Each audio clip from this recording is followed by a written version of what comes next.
At a black tie estate auction hosted by one of the wealthiest families in the city, Olivia Callahan pulled a rusted car key from her clutch and threw it across the room toward Ryan Carter, a quiet, ordinary man standing near the back in a work jacket that didn't belong in that ballroom. The crowd laughed. Olivia called it worthless scrap her father had left behind. Ryan said nothing. He picked up the key, nodded once, and walked out. 2 weeks later, the American financial world stopped cold. That same car was confirmed to be worth $9 million. The question nobody could answer was why Olivia never knew. The garage sat at the edge of a road that most people only drove through on the way to somewhere else. It had no sign worth reading, just a faded name painted on a wooden board, above the entrance Carter Restorations, and a gravel lot that crunched under tires when the rare customer pulled in. Inside, the air always smelled like engine grease and old metal, the kind of smell that doesn't wash out after a single shower. Ryan Carter had built the place himself over several years, not because it was the life he had planned, but because it was the life that had remained after everything else fell apart. He was the kind of man who knew how to be quiet without being sad. 43 years old, with hands that were permanently stained at the knuckles, no matter how hard he scrubbed, and a face that had settled into something calm and unremarkable. He didn't talk much about what he used to be. People in town knew pieces of it, that he had once worked for a major automotive engineering firm in Detroit, that he had been considered exceptional at what he did, that something had happened, and he had walked away from all of it. Nobody pushed for the full story, and Ryan never offered it. What remained was the garage, the work, and a life measured in small, deliberate things. He had a talent that was difficult to explain to anyone who didn't already understand it.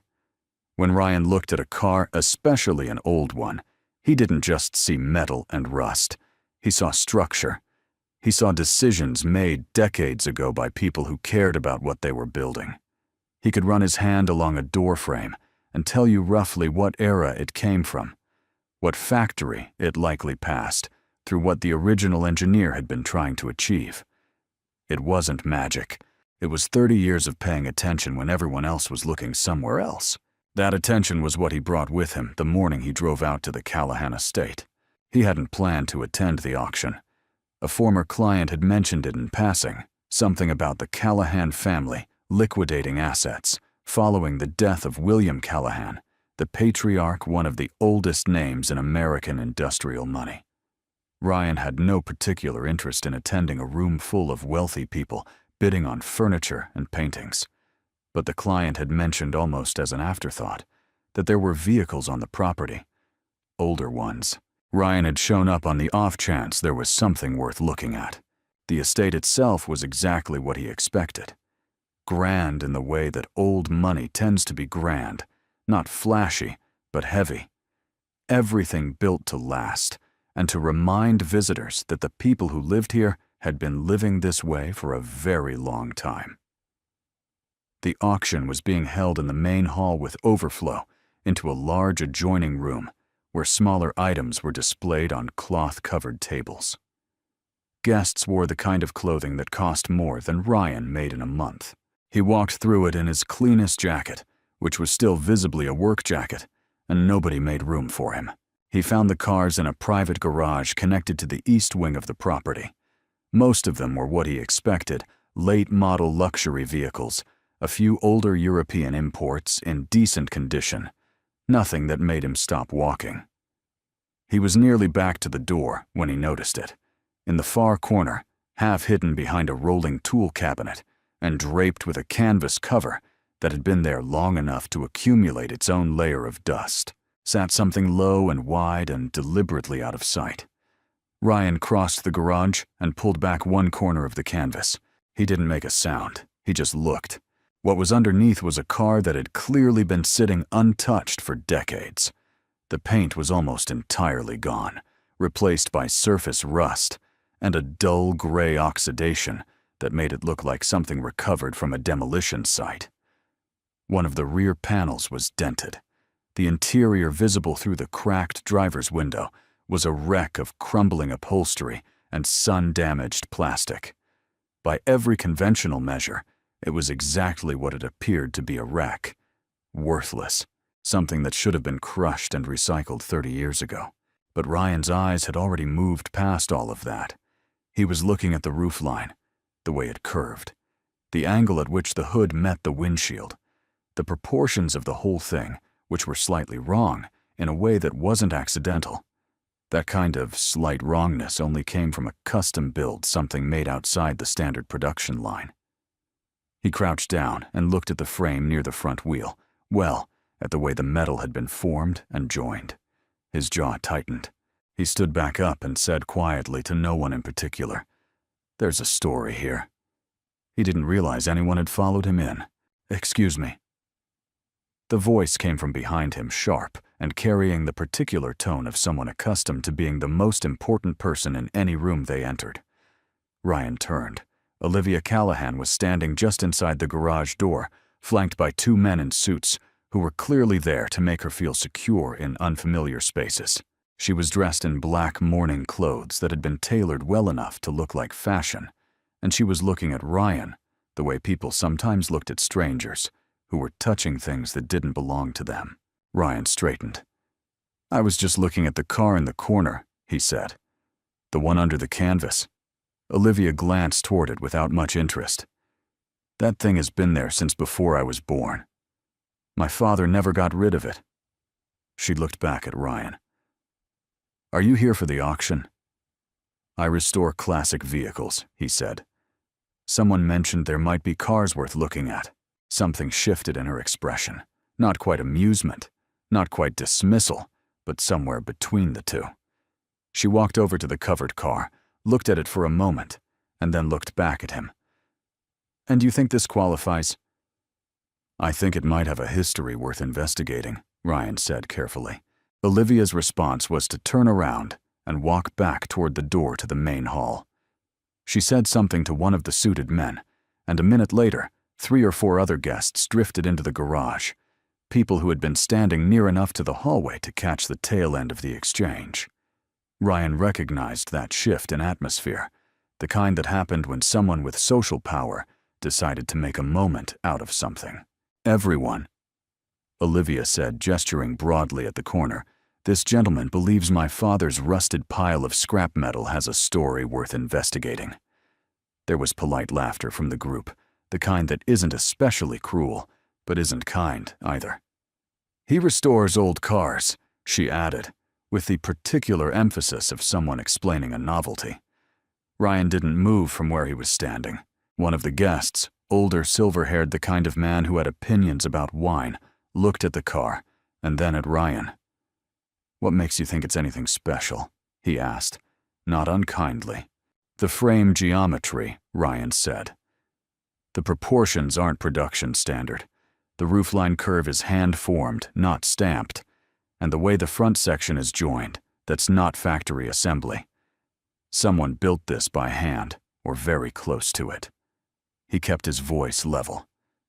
"That either means it's a one-off custom build, or it's a prototype. Either way, that matters." Nobody in the room was particularly moved by this. The silver-haired man nodded politely and drifted back toward the hallway. A woman in a red dress whispered something to the person beside her. Olivia watched Ryan for a moment longer than the others did, with an expression he couldn't fully read. Then she reached into her clutch. She pulled out a single key on a plain metal ring, old heavy, the kind of key that belonged to an era before electronic fobs, and held it out between 2 fingers. "You seem very certain for a man standing in someone else's garage," she said. The room had gone quietly attentive. "If you believe so strongly that there's something in that car worth finding, then by all means." She stepped forward and held the key out toward him. When Ryan didn't immediately reach for it, she simply let it drop. It hit the concrete floor with a sharp, flat sound. "Take it. It's yours. Consider it a gift from the Callahan estate." The laughter was louder this time. Not cruel exactly, but pointed. The kind that said, "We all see what's happening here, and we all agree on what it means." Ryan looked down at the key on the floor. Then he crouched, picked it up and put it in his jacket pocket. He looked at Olivia. "Thank you," he said. She had expected something else. He could see it in the slight recalibration behind her eyes. She had expected embarrassment or deflection or some kind of retreat. What she got instead was a man who pocketed a key and thanked her as if she had done him a genuine favor. For just a moment, she didn't quite know what to do with that. Then the moment passed, and she turned back toward the hallway, and the small gathered audience followed her out. And Ryan was alone again in the garage with the rusted car and the key and the particular silence of a room that has just been used as a stage. He stood there for a while. The smart move was obvious. Walk away, let the whole thing go, chalk it up to an odd afternoon. The car might be nothing. His instincts were usually reliable, but they weren't infallible. And he had been wrong before about things he felt certain of. And even if he was right, even if the car was something, the logistics of proving it would be significant. The documentation was almost certainly gone. The identification numbers were likely obscured. He would be pouring time and money into a project that most people had already decided was a joke, on the word of a woman who had just used him as entertainment for her guests. He turned the key over in his hand. It was heavier than it looked. He thought about the roofline, the angle of the hood, the hand-formed metal near the wheel well, the way the whole car sat low and deliberate, like something that had been designed with a specific purpose, and then hidden away. Not abandoned. Hidden. There was a difference between a car that had been forgotten and a car that had been put somewhere out of sight. Ryan had been in enough garages to know the difference, and this felt like the latter.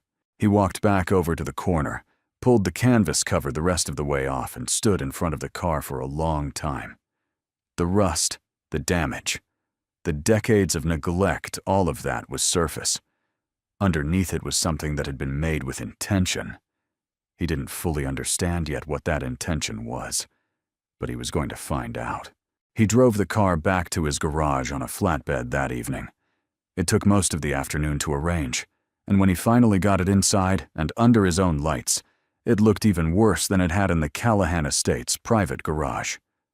One of his longtime contacts, a man named Dennis, who ran a parts sourcing operation out of Nashville, stopped by the next morning and spent 20 minutes looking at it before he said anything. "Ryan," Dennis said finally. "I say this as someone who respects you enormously. What is this?" "I don't know yet," Ryan said. "It looks like something they'd find at the bottom of a lake." "I know what it looks like," Ryan said. Dennis shook his head slowly. "You've done difficult restorations before. I've watched you spend 8 months on a car that turned out to be worth a solid profit, and felt good about it. But this," he gestured at the whole of it, "this is going to take you apart. There's nothing left to work with. The documentation is gone. The badges are gone. The VIN plate, if there ever was one, is gone. You've got rust and a shape and a feeling. That's not enough." Ryan was already crouched next to the driver's side door looking at the hinge pins. "It might be," he said. Dennis left, shaking his head, and Ryan got to work. The first week was documentation, or rather, the attempt to create it from scratch. He photographed every inch of the car before touching it. He measured the dimensions, the angles, the proportions, and logged all of it. He reached out to 2 automotive historians he had worked with on previous restorations, sending photographs and measurements. Both responded quickly.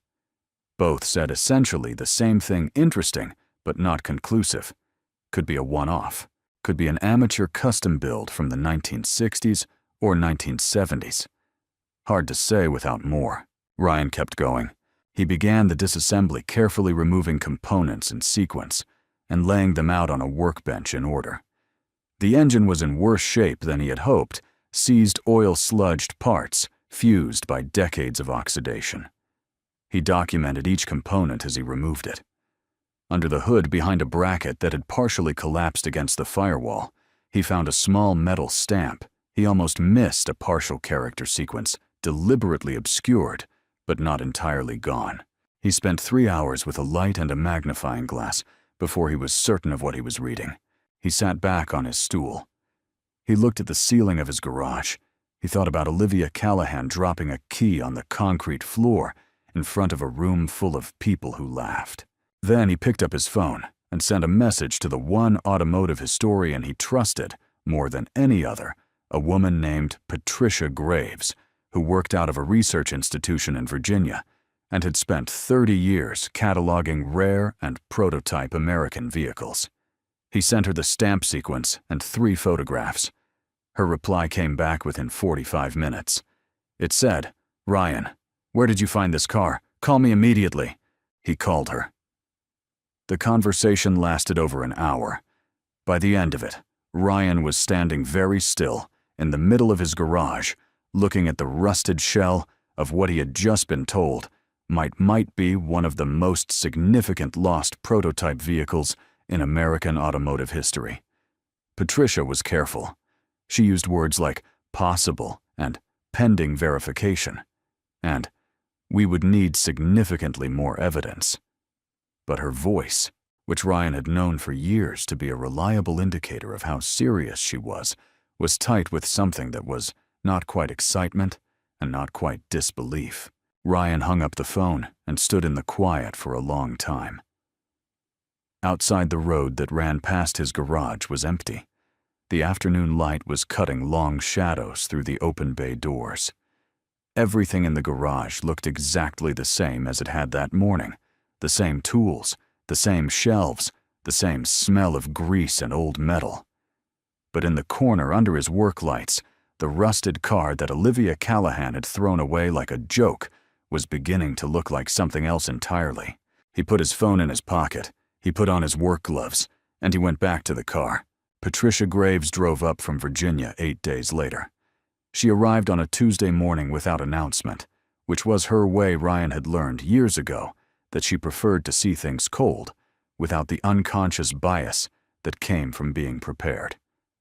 She walked into the garage, set her bag down on the nearest clear surface, and spent the first 20 minutes in complete silence, moving around the disassembled car with a small flashlight and a photographer's loupe she carried everywhere. Ryan stayed out of her way and made coffee. When she finally straightened up and turned around, her expression was the one he had been watching for the one that meant she was working very hard to stay composed. "Tell me how you found it," she said. He told her. All of it. The estate auction, the canvas cover in the corner, the proportions that had stopped him in his tracks, the key dropped on the concrete floor. Patricia listened without interrupting. When he finished, she was quiet for a moment, and then she said, "William Callahan had this in his private garage. For decades, apparently," Ryan said. "His daughter said it had been there since before she was born." Patricia looked back at the car. "That would be consistent," she said slowly, "with what I think this is." She opened her bag and pulled out a folder, physical documents, printed photographs, photocopied records from what looked like institutional archives. She spread them on the workbench beside the disassembled components Ryan had laid out. What she had brought was a paper trail, partial and interrupted but legible enough to follow records from a small American automotive manufacturer that had operated briefly in the late 1960s and early 1970s, backed by private investment, which had produced a small number of experimental prototype vehicles before closing down under circumstances that the historical record described only vaguely as financial difficulties and internal disputes. Most of those prototypes had been documented and later accounted for. One had not. It disappeared from the record in 1972, Patricia said. There were rumors over the years, collectors chasing at a few false identifications that turned out to be replicas or misattributed vehicles. Most serious researchers eventually concluded it had probably been destroyed, that it simply no longer existed. She looked at the partial stamp sequence Ryan had photographed under the collapsed bracket near the firewall. But if this matches, and I believe it does, then it wasn't destroyed. It was hidden. Ryan poured 2 mugs of coffee and handed her one. "By William Callahan." "That's the question," Patricia said. "How did it end up with him, and why did he keep it out of sight for 50 years? That was the question Ryan had been sitting with since the phone call. He didn't have an answer yet, but he had learned over many years of restoration work that the answer to why a car was hidden was usually not about the car. It was about the person. He filed that thought away and focused on what could be verified. The verification process took the better part of 2 weeks. Patricia connected Ryan with 2 additional specialists, a metallurgist named Howard Briggs, who worked out of a university materials lab in Ohio, and a retired automotive archivist named George Sutton, who had spent 4 decades building one of the most comprehensive private collections of American manufacturing records in the country. Both men came in person. Both brought their own documentation. The garage that had always been quiet, filled temporarily with the specific energy of people who had spent their careers waiting for something and were now standing in front of it. Howard spent an entire day on the metal composition analysis alone. The alloys used in the frame and body panels were consistent with small batch specialty manufacturing from the early 1970s, not the standardized steel used in mass production, but a custom blend that had been used by only a handful of manufacturers during that period. George cross-referenced the partial stamp sequence against his archive records and found a match that left in his words essentially no reasonable doubt. The partial sequence corresponded to a prototype designation used by the manufacturer in question during a specific production window in 1971. Ryan sat on his workbench stool the evening after George confirmed it and looked at the car for a long time without doing anything else. The rust was still there. The damage was still there. None of the physical reality of the thing had changed, but the meaning of it had shifted entirely, and he was aware of how strange it was to look at something and know that you were seeing it differently than you had the week before, while the thing itself remained exactly the same. He thought about Olivia Callahan. He thought about the sound the key had made when it hit the concrete floor. He wasn't angry. He had moved past that somewhere in the second week of work, when the car had started to give up its secrets one small detail at a time. What he felt now was something harder to name, a kind of weight that came from knowing something significant that someone else didn't know, and from understanding that the moment of telling them was coming, and that it would not be simple. The media attention started before Ryan was ready for it.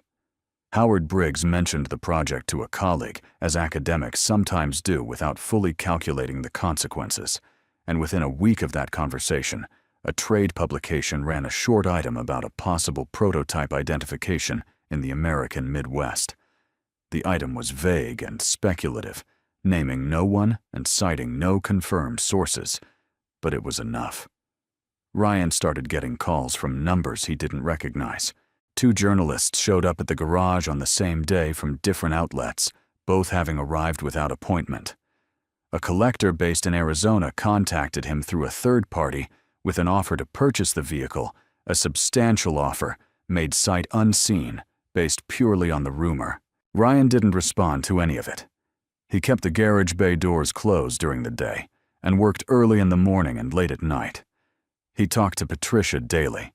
He talked to Dennis, who had come back around once the news got out, and was now considerably more interested than he had been during that first visit, when he'd compared the car to something found at the bottom of a lake. "I told you it had potential," Dennis said with the confidence of a man rewriting his own memory in real time. "You told me it was going to take me apart," Ryan said. Dennis waved his hand. "That's essentially the same thing." Through all of it, Ryan kept working on the car itself. The restoration was not his primary obligation. The car belonged to Olivia Callahan, legally and unambiguously, the transfer having been made publicly in front of witnesses. But he found that working on it was the only way he could think clearly. There was something in the process of taking a damaged thing apart carefully and understanding what it had been before it was damaged that helped him organize everything else. He replaced the seized engine components, carefully cleaned and cataloged each original part before setting it aside. He began the slow work of treating the surface rust. It was on a Wednesday evening 3 weeks after he had brought the car back from the estate that he found the compartment. He had been working on the driver's side interior, removing the remains of the seat assembly for cleaning and documentation. The seat frame had corroded to the floor brackets in several places and had to be worked loose carefully to avoid damaging the floor pan. When the seat finally came free and Ryan lifted it out, he saw immediately that the floor underneath was not original. The carpeting, long since rotted away, had concealed a seam, a deliberate seam cut cleanly into the floor panel and fitted with a recessed pull handle that had been painted over at some point to make it invisible to a casual inspection. Ryan set the seat aside and crouched down and looked at the seam for a full minute before touching it. He pulled the handle. The panel lifted. The compartment beneath was roughly the size of a large briefcase recessed into the car's floor structure, and it was dry. Whatever material had been used to seal it had held for decades, keeping out the moisture that had damaged everything else in the car. Inside was a rectangular metal box, the kind with a simple latch rather than a lock. Olive green military surplus, looking the kind of box that had been made to last and had. Ryan lifted it out, set it on the workbench, and opened it. Inside the box were 3 items. A small bound journal handwritten, the cover worn, smooth. A bundle of letters tied with a piece of string that had once been white.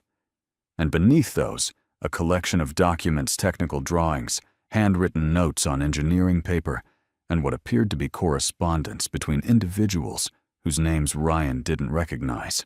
He didn't read any of it that night. He photographed the contents of the box exactly as he found them, then carefully placed everything back inside and set the box on the highest shelf of his locked storage cabinet. He stood in the garage for a while after that, with the particular stillness of someone who has just understood that a situation has become significantly more complicated than it was an hour ago. The next morning, he called Patricia. "There's something else," he said. He described the compartment, the box, the contents. Patricia was quiet for longer than usual. "Have you read any of it?" she asked. "No," Ryan said. "Good," she said. "Don't. Not yet. Not until we understand what the right thing to do with it is."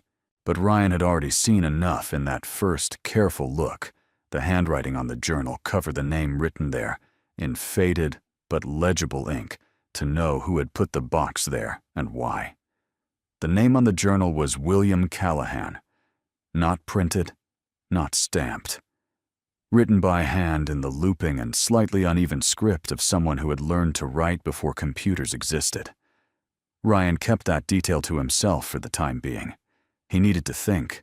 The authentication process concluded formally on a Friday afternoon, when Patricia Howard and George issued a joint written statement of findings, careful, qualified, academically precise, but clear in its essential conclusion.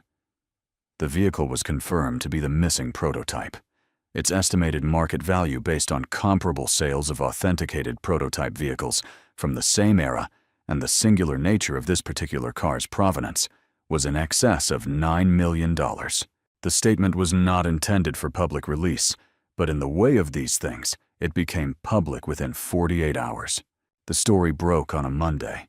By Tuesday, it was national. By Wednesday, it had crossed into international financial and automotive media. The basic facts were straightforward, and they traveled fast. A single father who restored classic cars in a small garage outside the city had walked away from a black tie estate auction with a car that the heiress of a billionaire family had publicly given away as worthless, and that car had just been confirmed to be worth $9 million. Ryan's phone stopped being useful as a phone. He turned off the notifications and checked his messages twice a day at scheduled times. 2 attorneys contacted him independently to offer representation. A television producer reached out through Patricia about documentary rights. The Arizona collector made a second offer substantially higher than the first. Olivia Callahan called on a Wednesday evening. Ryan saw the name on the screen and let it ring through to voicemail. He listened to the message once, then sat in his garage with his hands on his knees and the quiet around him, and thought about what came next. Her voice on the recording was controlled. She was not the version of herself from the estate auction, not the woman performing for a room. She sounded like someone who had been sitting with something very heavy for several days and had finally picked up the phone because sitting with it alone had become untenable. She said she had seen the reports. She said she wanted to speak with him. She said, and this was the part that stayed with Ryan longest after the message ended, that she thought there might be things about the car she didn't know, and that she thought she needed to know them. Ryan put his phone face down on the workbench. Above him, the work lights hummed. The car sat in the center of the garage, partially restored, its metal cleaned and treated, looking nothing like the rusted wreck he had hauled off the estate on a flatbed 3 weeks ago. It looked like what it was now, something that had been made with intention and care, then hidden away, then forgotten by the wrong people, and found by the right one. On the shelf above the storage cabinet, the metal box sat where Ryan had placed it, the journal inside it, the letters. Everything William Callahan had left inside a secret compartment in a car that his daughter had thrown away without a second thought. Ryan hadn't read any of it yet. He had been waiting, though he couldn't have said precisely what for. He thought now, sitting in the quiet of his garage with Olivia's voicemail still fresh in his ears, that maybe he had been waiting for her. He picked up his phone. He called her back. Olivia arrived at the garage on a Thursday morning alone. No suited men flanking her, no assistant managing the logistics of her presence. She pulled up in a dark sedan that she drove herself and sat in it for a moment. Before getting out, Ryan saw her through the side window of the garage and gave her that moment without going to the door. When she finally walked in, she looked different from the woman he had met at the estate. The tailored morning clothes were gone. She was dressed plainly, and she carried nothing except her keys and her phone, and she looked like someone who had not been sleeping well. Ryan was standing near the workbench. He had made coffee 2 mugs and set them on the bench without overthinking it. Olivia looked at the car, first the partially restored prototype, sitting under the work lights, in a state that was neither what it had been, nor yet what it would become. She looked at it for a long time without saying anything. Ryan let the silence do its work. "It looks different," she said, finally. 3 weeks of work, Ryan said. "The rust treatment takes time, but it responds." Olivia walked slowly around the front of the car, keeping a few feet of distance, as if she hadn't yet decided whether she had the right to get closer. She stopped at the driver's side and looked through the window at the interior, the seat still removed, the floor panel still open where Ryan had found the compartment. She could see the recessed pull handle from where she stood. Her eyes stayed on it a moment too long. "You found something inside it," she said. It was not quite a question.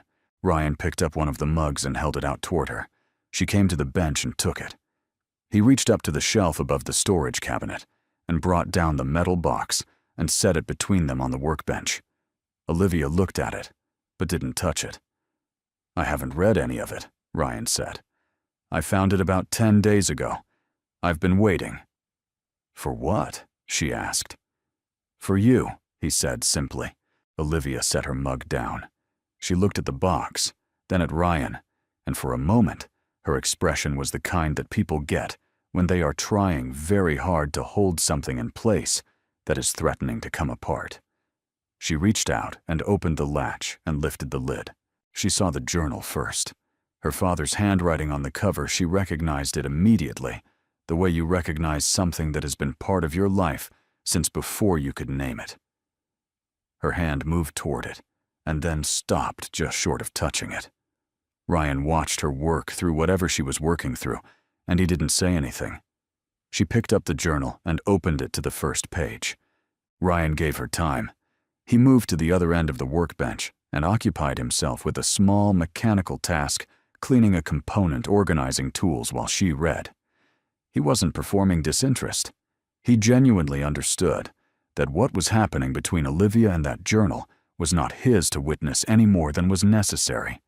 He had already done the thing he came to do, which was find the car and understand what it was. The rest of it belonged to her. She read for a long time. At some point, she set down the journal and picked up the bundle of letters and worked through several of those as well.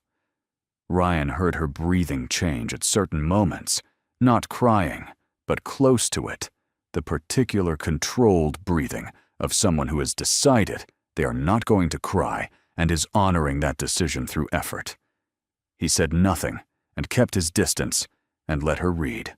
When she finally set the letters down, she stood very still, with both hands flat on the workbench and her eyes on the middle distance.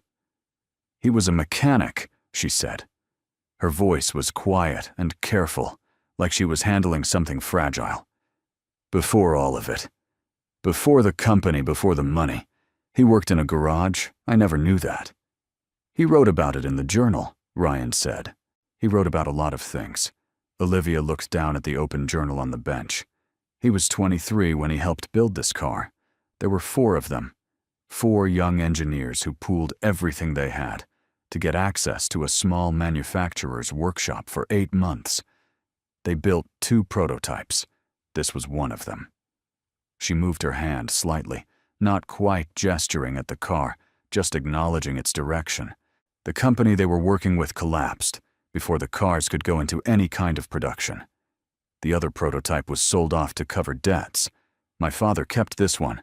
He used almost everything he had left to buy it out of the liquidation. She stopped. He was broke for 2 more years after that. He never talked about any of it. Ryan came back to his end of the workbench. "The journal explains why he kept it hidden." "He didn't think of it as hidden," Olivia said. "He thought of it as..." She glanced back at the journal. He used the word preserved. He wanted to preserve it until the right moment. She looked up. "He wrote that he hoped one day I would find it on my own and understand what it meant. That I would see it for what it was without being told." Her voice went flat in a way that wasn't emotionless. It was the flatness of someone pressing down very hard on something. "He wrote that he was afraid I had grown up believing that the value of things could always be read from the surface, that he hadn't known how to teach me otherwise." The garage was very quiet.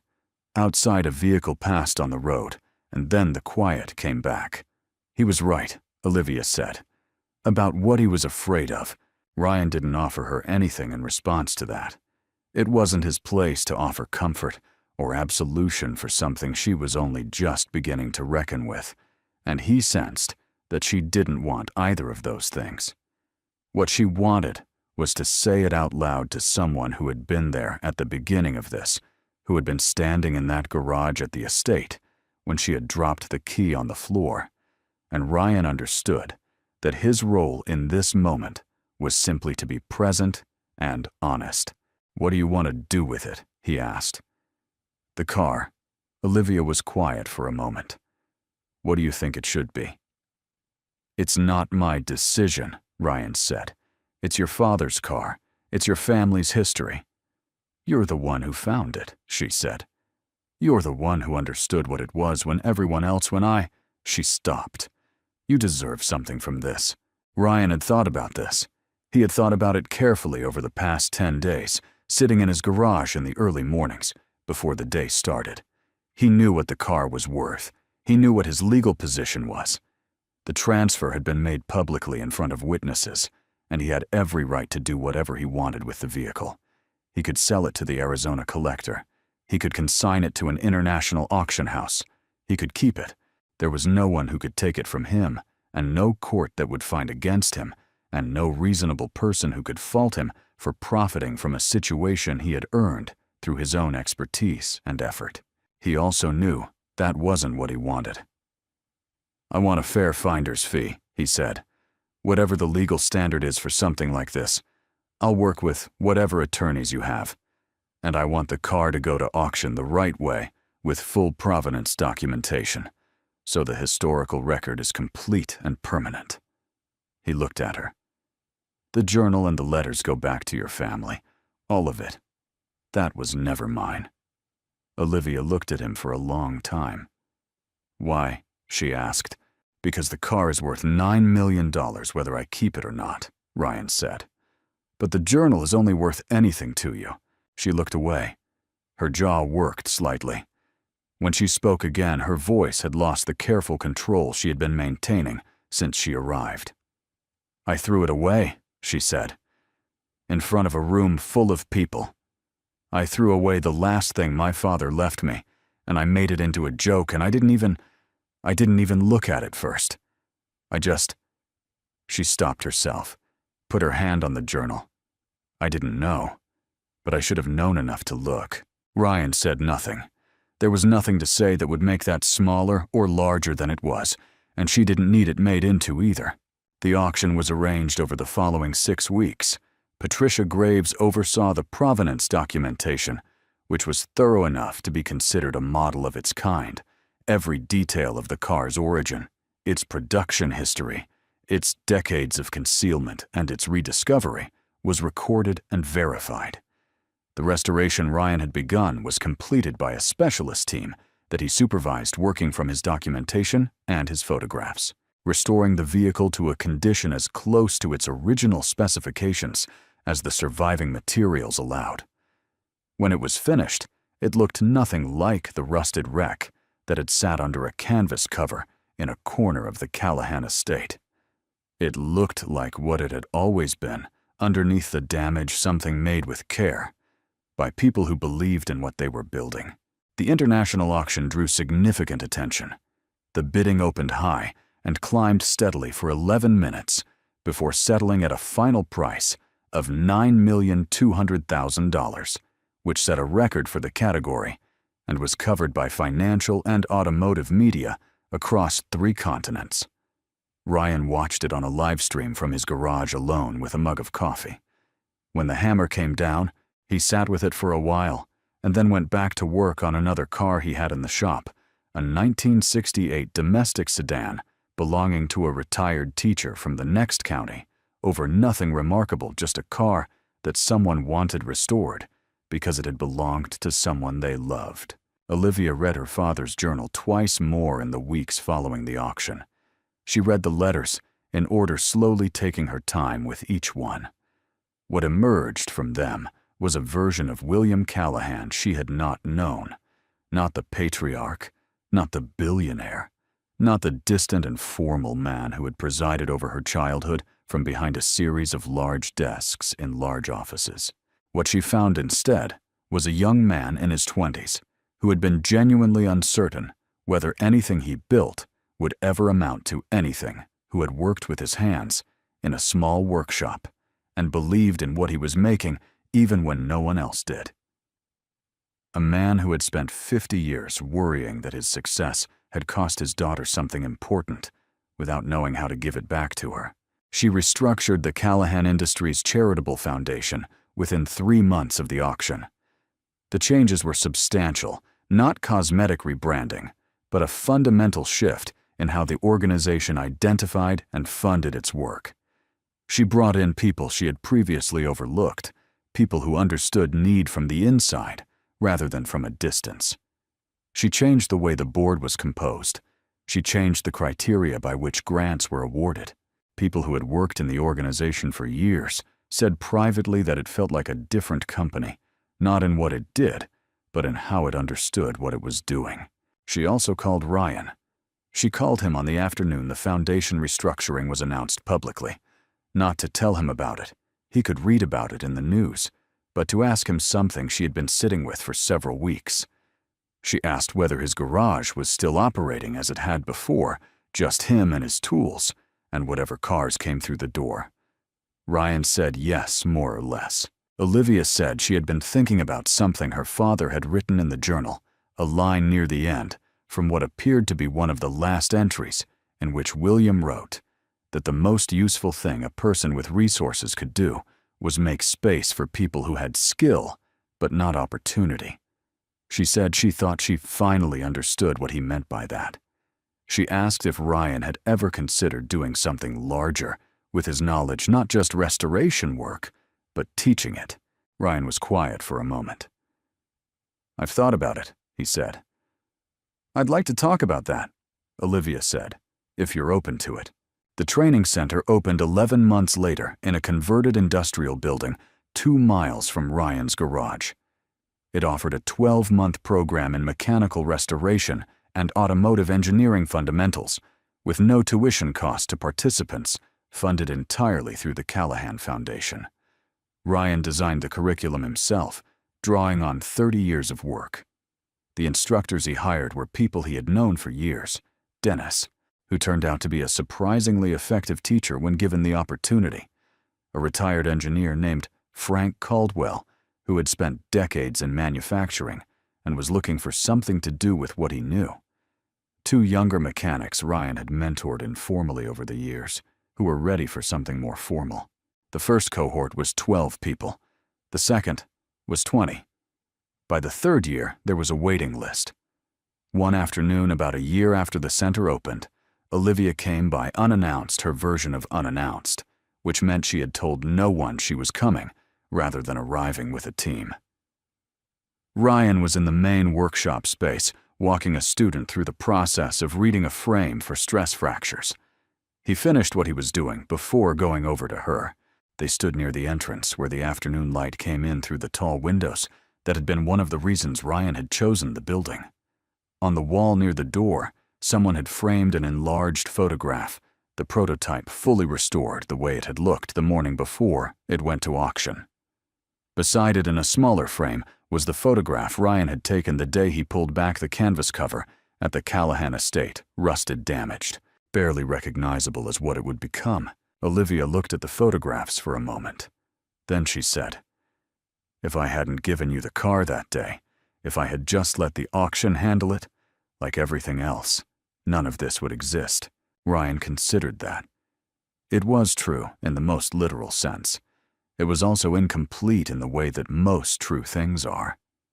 "If you hadn't given me the car," he said, "someone else might have found it eventually, or no one would have.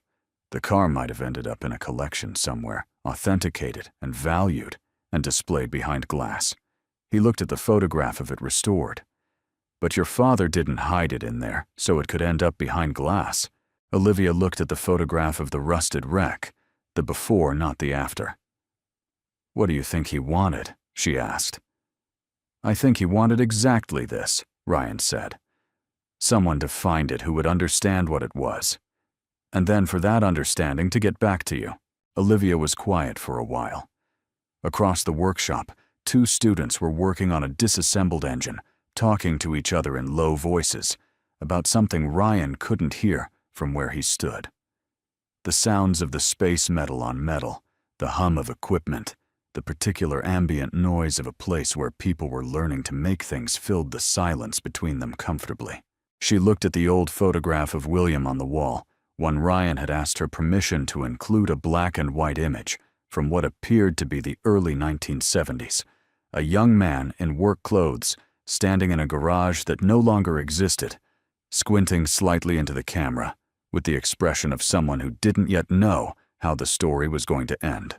"I think I finally know who he was," Olivia said. Not to Ryan exactly, to the photograph, to the room, to whatever version of her father had spent 50 years waiting for her to find her way to this understanding. "I just wish it hadn't taken me this long." Ryan looked at the photograph alongside her. "He kept the car for 50 years, he said. I think he knew it might take a while,